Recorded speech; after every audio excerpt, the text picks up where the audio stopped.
Olá pessoal, sejam bem-vindos de volta ao canal. E hoje vamos mergulhar em um assunto que faz você pensar pelo menos duas vezes sobre a realidade: a teoria da simulação.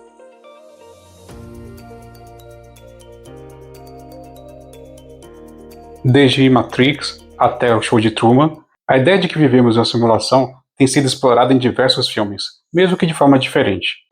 Mas e se isso for realmente verdade? E essa questão, ela é meramente filosófica ou científica? Alerta de spoiler. Acredite ou não, nós temos um artigo científico para embasar isso. Link na descrição. Então vem comigo. Esse é mais um vídeo da série Tem Fundamento ou é balançação de beiço?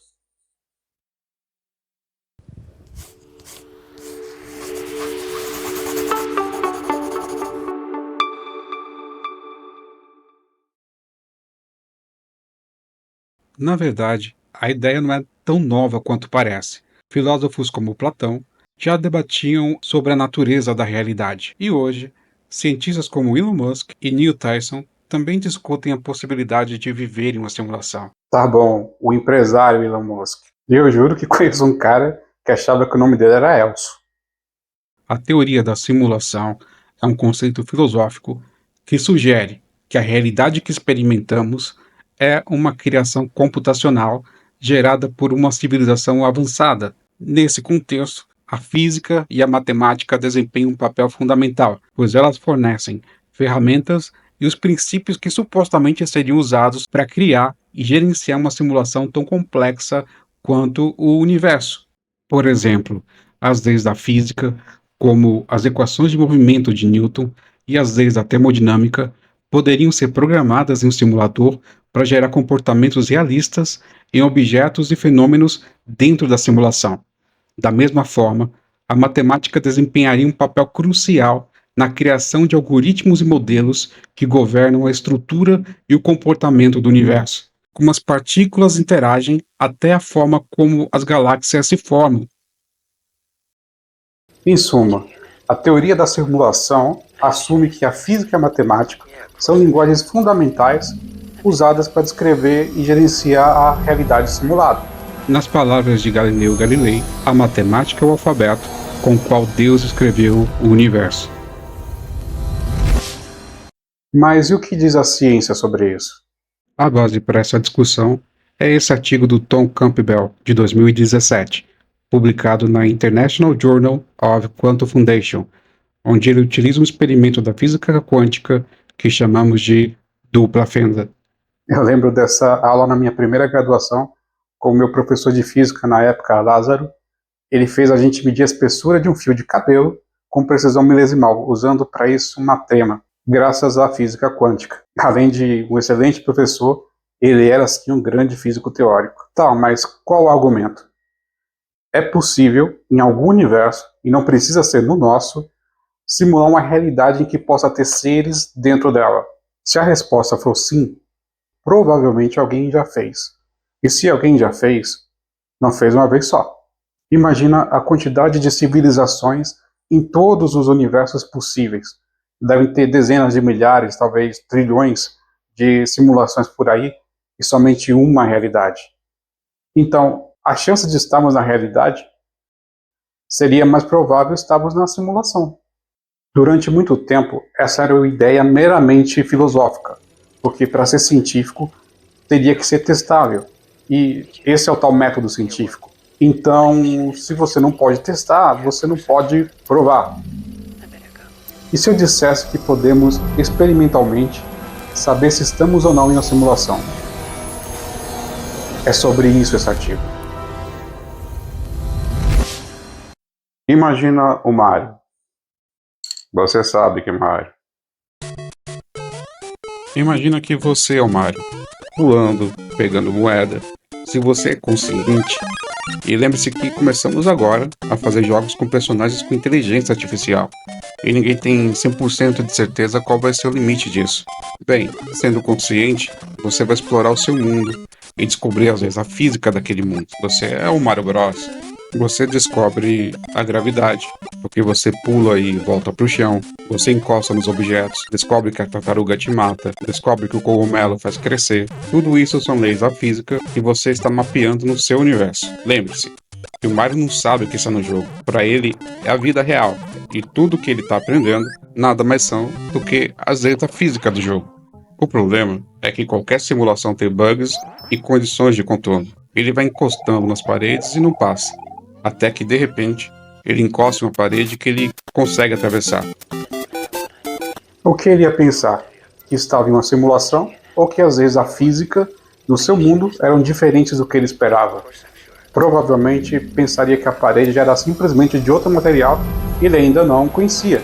Pensar em simulação é muito maluco para nossa cabeça. É mais fácil pensar que não conhecemos todas as leis da física e levar para o racional. Ora, se tem paredes que a gente atravessa, tem paredes que a gente não atravessa e tudo bem. Aí você começa a explorar os bugs do jogo. E o que era um bug vai virar uma nova lei da física no seu mundo. Um novo fenômeno físico. Eu atravesso algumas paredes e você vai descobrir quais paredes. E vai formulando novas teorias sobre isso, na tentativa de explicar os bugs do jogo. Ou poderia não ser o bug, mas sim uma condição de contorno. Imagina que o Mario invente um microscópio como esse e comece a olhar mais de perto as coisas do mundo dele, como um tablet. Se ele focalizar na tela, por exemplo, ele vai ver exatamente a imagem de um pixel. Aliás, você concorda que tudo que ele for ver, ele vai ver como um pixel? Tudo tem uma resolução mínima, seja no mundo ou seja no jogo. Mesmo que aumentando o zoom, ele vai chegar a partir de um certo ponto que ele não consegue ver mais através. Ele vai olhar e pensar, é isso. Essa é a unidade menor. Todas as partes do jogo têm uma resolução, uma definição mínima. E ele vai achar curioso, nossa, descobri a quântica do mundo. Ou seja, os objetos desse mundo são quantizados, são em pacotes. E ele vai descobrir que a realidade no jogo dele é que existe uma física quântica. Nada pode ser menor que um pixel. E ele não vai saber que está sendo simulado. Ele vai achar que a natureza é assim, quântica.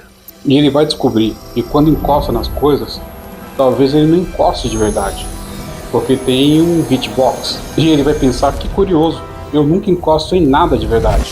Tudo isso, ele, o Mario, se for um bom cientista, ele vai anotando todos os fenômenos e concluir que as leis da física no mundo são muito complexas.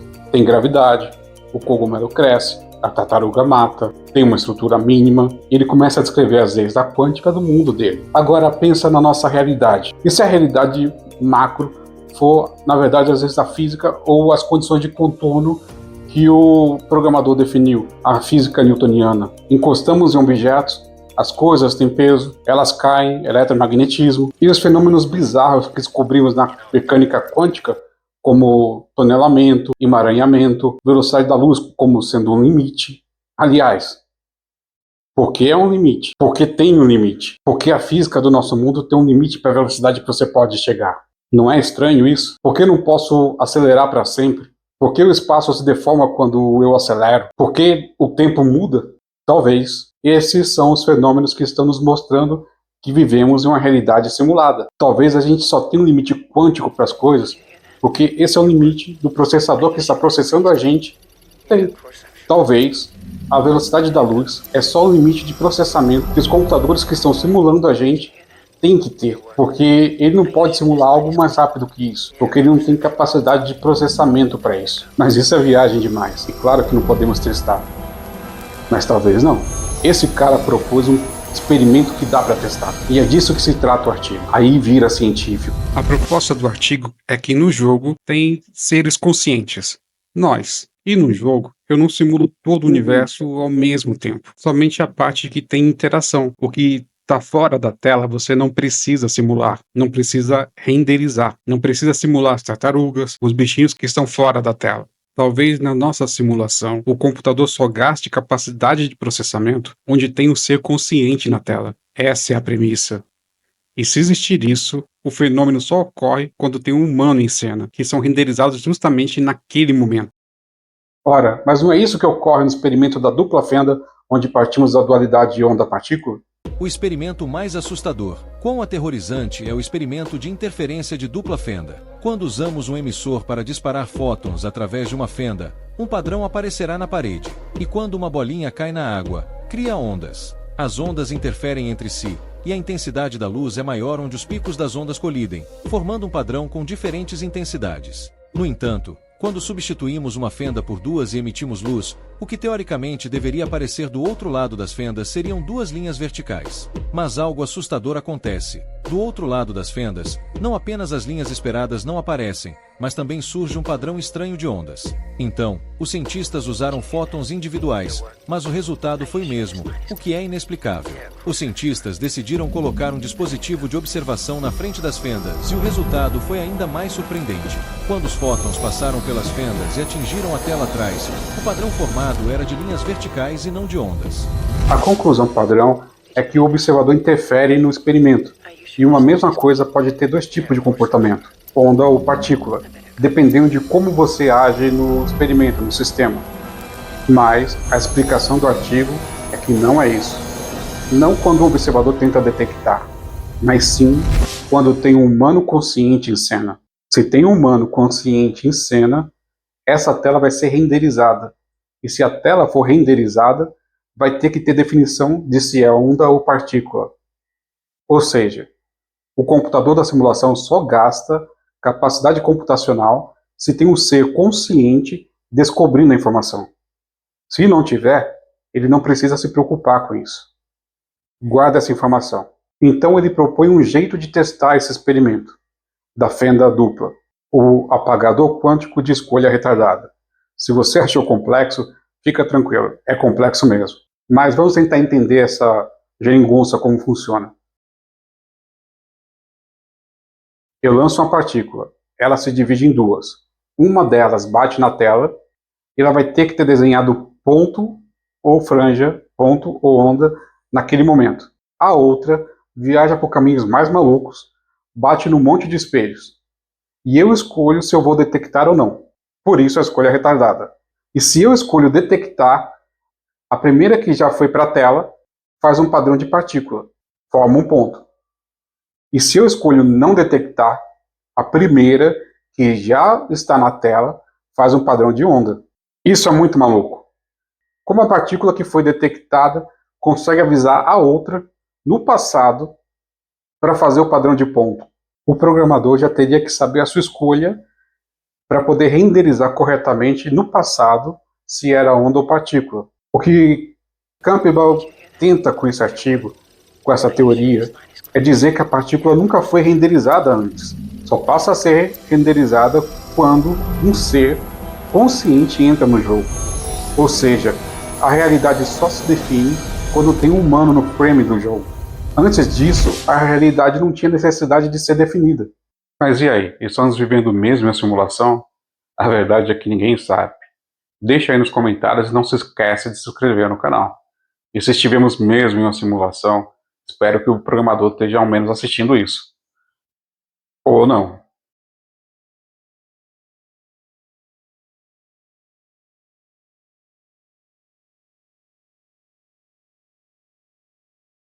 Vamos de novo.